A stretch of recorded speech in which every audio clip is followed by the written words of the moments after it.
What's up, guys? Sub-Zero here, back for another VOD review, and today we're doing another Setsuko VOD review because we have to. This guy blew through 1k LP, he blew through 1100 LP. I mean, if you look at just the ladder and compare it to him, no one's even close. He's almost 300 LP above Wasian Iverson, and then you go to the next person down, he is actually 400 LP above rank 2. I mean, it's no one is doing it like Setsuko's doing it, so we gotta watch him play some TFT. And he also, this game I thought was really, really interesting. I took a quick peek at it. I didn't, look through all of the selections and stuff like that, but I took a quick peek, and I could have done like another like Vex VOD review game where, Setsuko, Vex, Fast 9, GG's, win the lobby, awesome. He does that a lot, and honestly, I think we've already seen that, so we don't really need to do another VOD review of that, but this game was not quite the normal Setsuko game plan. It was actually quite an interesting setup to get to where we need to go. Okay, so our Stargazer this game is the Mountain. Not that I think Setsuko is going to play some kind of like Stargazer reroll game, but, I could see him playing some kind of like high cap, hey, we played the Mountain, and, pop off type game where we just get a ton of free emblems and play around some kind of like Fast 9 setup there. We'll see. We'll see what Setsuko wants to go for in the spot here. Holds on to these Primordian units. Does not yet have the ability to play Anima here, but, I mean, he is one Jinx away from being able to play it. But honestly, it doesn't even really matter because you need to gather your loss streak before Anima really starts stacking up. Get some okay components here. I mean, these, I don't really feel good about slamming anything from this spot normally. Oof, calculated loss is really tempting from a spot like this. You do definitely want to scout the lobby before taking something like this for sure, and he is going to see he scouts another calculated loss here, which is actually really bad in two ways. And then he sees aura farming here and says, okay, you know what? I can grab aura farming here. That is not going to get griefed, and then I can also play his 3 Primordian board. The problem is he gets Morgana, and it's interesting. Calculated loss this set. Last set, you ran the risk of rolling tanks with aura farming. You would get, your 5-cost Ornn from the aura farming, and you'd feel really, really bad about it because, well, what am I going to do with this? I can't carry this. Versus something like hitting an Annie, you'd hit that and feel amazing. And this set, every single 5-cost is a carry, but some are more carries than others. For example, Shen is technically a carry. He is a fighter if you look at the classification that he has, but if you try to put items on this guy, you're gonna have a very, very bad time. Morgana, I feel like, is in a similar boat. She felt pretty good on, maybe it was playtest, but since then, really has felt pretty underwhelming. If you put items onto her, she'll do a little bit of damage, and she can spread stuff like Morello and Void Staff pretty well, but outside of that, she's really not doing all that much, and so I'm interested to see how Setsuko makes his kind of game plan work in this spot here, because we would still love to. I mean, obviously, we're going to play the Morgana on our board, and we can fit it pretty easily. He does even end up making the Hand of Justice here, with the idea being we can throw that onto the Morgana down the line, I imagine. And we do also pick up the Diana here as a potential item holder. I'm surprised that he likes it more than the Fizz, just because I'm kind of a Diana hater. But to be fair, I think it's also partially just like activating Challenger feels pretty good on boards like this. Gets the attack speed to your entire board, and so we will play around this for now. We do get the option of taking their items here or just the wealth quest here. Now that our win streak is gone, I would lean towards wealth quest, but we'll see. We'll see what Setsuko wants to go for here. You do have to be very cognizant about what you want to take in this spot, because it does determine what you're gonna get later, right? If your ability to play for a Kale God boon versus an Asol God boon. I will say, speaking of Asol, we're gonna check. Arbiter deals damage 10 times. Okay, yeah. I mean, that seems solid enough here. And just to jump back, because I looked at this way too quickly, he took the 10% max HP shield. So the idea is Diana gonna summon her balls. They're gonna fly around her. They're gonna hit a bunch of dudes, and then they're going to give her a shield, which is pretty cool. And he's going to actually make the Gwinsu's Rageblade onto her as well. Kind of the trademark, maybe, Gwinsu's Rageblade for Setsuko, with the idea that we are going to play this into a Vex. Very, very, very, very, very, very likely. Hopefully. We'll see, because Vex is the 5-cost that everybody wants to play around. Just goes to show how crazy of a guy the Setsuko guy is, because, I mean, there are very few people, I think, who would be thinking about Fast 9 from this spot here, from just kind of like whatever. What I will say when I interrupted myself was Acel does actually have some Fast 9 upside. Gives you the ability to hit stuff like the Stage 4 Acel Fast 9 upgrade, where you just go 9, you get 22 gold, which is really, really nice. You can even take the, when you drop below 30 HP, you get a bunch of gold ones as well. So both of those from Acel, really good at helping allow you to push Fast 9. And then Acel's quest, his god boon, not amazing for Fast 9. Usually I'll find, if I'm playing this in Acel and I'm getting Acel's boon, I'm just taking the 15 AD and AP and then using that to kind of like stabilize on my Fast 9 board. But you can take the 22 gold from Acel if you have enough time and space to get there. Item-wise here, I mean, the best slam in this spot is Sunfire, and Setsuko usually likes to make the best slam, so we'll see. You could even make like a Sunfire plus some kind of a...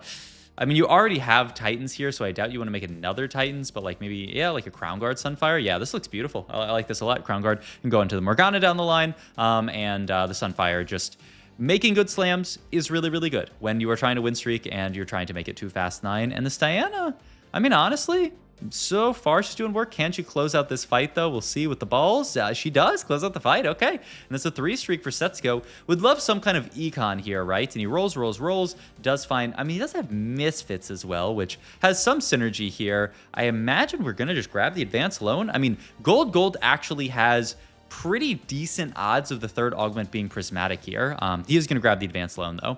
The concern there is obviously...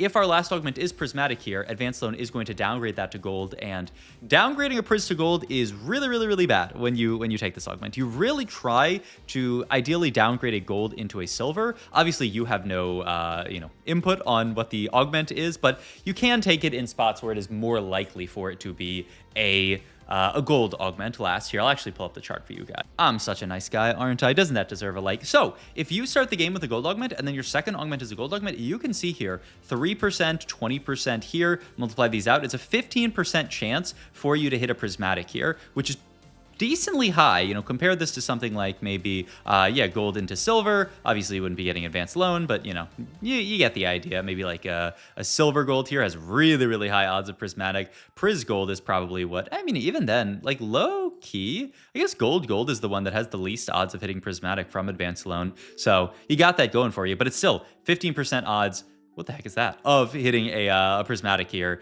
is... It's scary. It's scary. I mean, are you a betting man? I think Setsuko honestly is the way that he plays this game. He plays this game like he has no fear, and he has no fear of missing in a spot like this. This does also allow him to push 7, which is just very, very Setsuko style. Push 7, play around your upgraded units, of which we don't have that many, but that's why we're using this Diana as a really cool tool to push 9 in this spot. I think it's a really nice idea. It's very easy to push 9 when you just natural your 2-star upgrades. And okay, I natural like a 2-star. The first game he played on this day, and Trade Quest is very, very juicy here. It does make sense though. Just from the idea of like, there's a lot of emblems that you can use when you do decide to go Fast 9, and we can also use that as a little bit of direction along with the Morgana that we have here. But yeah, I mean, it's very easy. The first game Setsuko played on this day here, this first, as you can see, if I move my head here, was a game where he just natural the Zoe 2, used that to Fast 9, bada bing, bada boom, it was GG's. And that kind of game, I think is very straightforward, very easy to play, and not all that interesting. These type of games where we're Fast 9ing off a very interesting, like a Diana, it's not something you see every day. I think it's a lot cooler to watch here. We are going to get our cash out here. We do, speaking of high rolling upgrades, we are going to get our Diana 2 here. We cash Anima, which is obviously...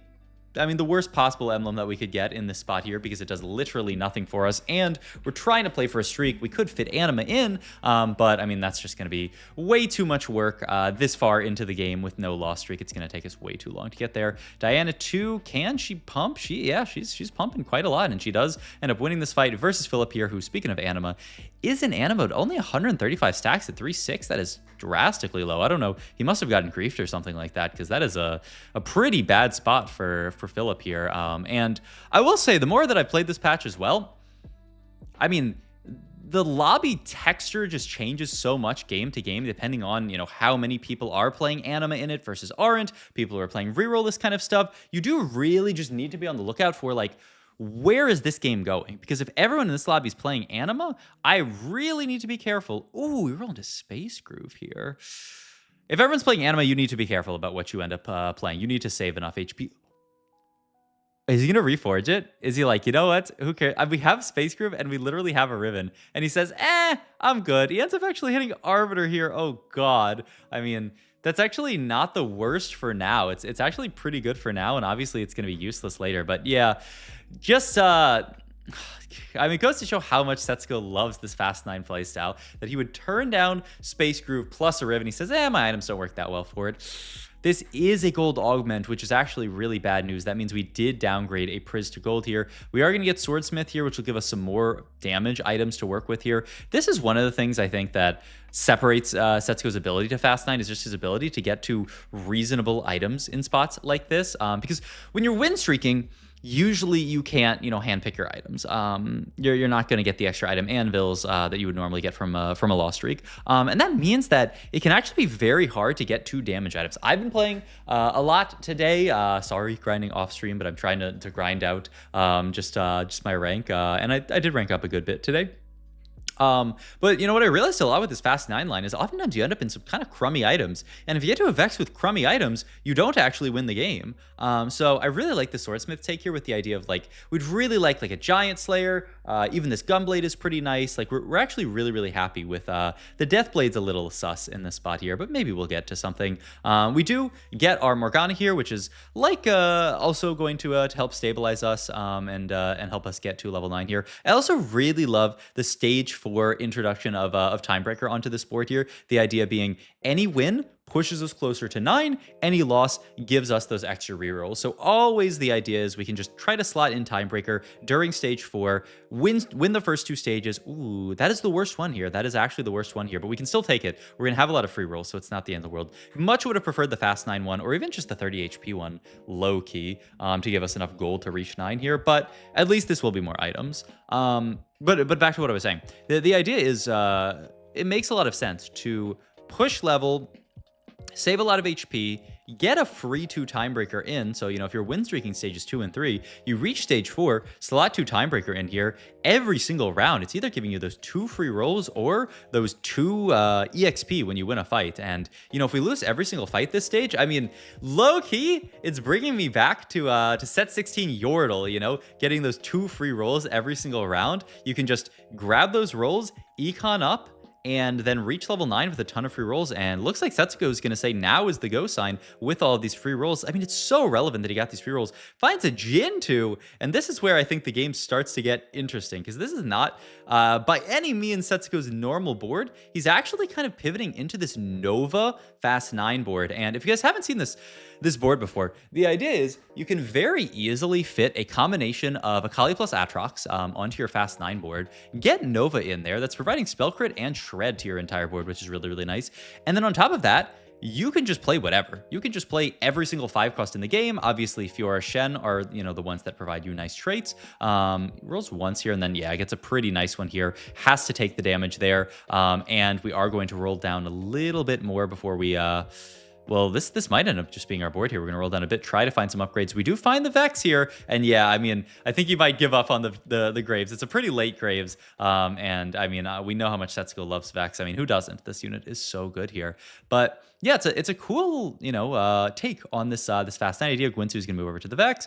Need to make some more Vex items here. We don't need Heal Cut here, so we're looking for the GS for Vex. Yep, beautiful. Finish that. Oh, actually, he's going to finish the IE here. His idea being, I need to get to a 3-item Jhin here. Jhin is going to be a better carry than Vex here, so I need to play strongest support here. So yeah, he does opt to play around this Jhin here. Fights really close. I mean, oh my god. Oh my god. The Healing Orb. Kaisa actually healed to full, and now we're actually in a really scary spot. Okay, we're going to roll down. Oh, that's actually a crazy loss here for Setsuko, which is actually really unfortunate because that just takes out a whole life from him. You can see this board, I mean, it's very, very strong, but I mean, We don't have the Vex 2-star yet. We don't have 3 items on the Vex, hoping to get that, you know, on carousel here. Rotate into a Nova board here. Looking like our board's tanky enough to deal with that, though it is another scary, scary fight for Setsuko. We do pick up the win here versus Bochi here, and we do find the Vex 2, which is a really, really, really big hit in this spot. And so he's saying, okay, how do I get to 3-item Vex here? He's probably saying something very loudly, saying, this guy, do I put it on them, on this guy? Does go for the swap, moves Jin up here. Ooh, that is a Victor 3. That is really, really scary. Our Nunu's in a pretty good spot to ball. I think we lost this fight. Oh my god. Yeah, we are going to take a big loss here. We are down to 2 life here.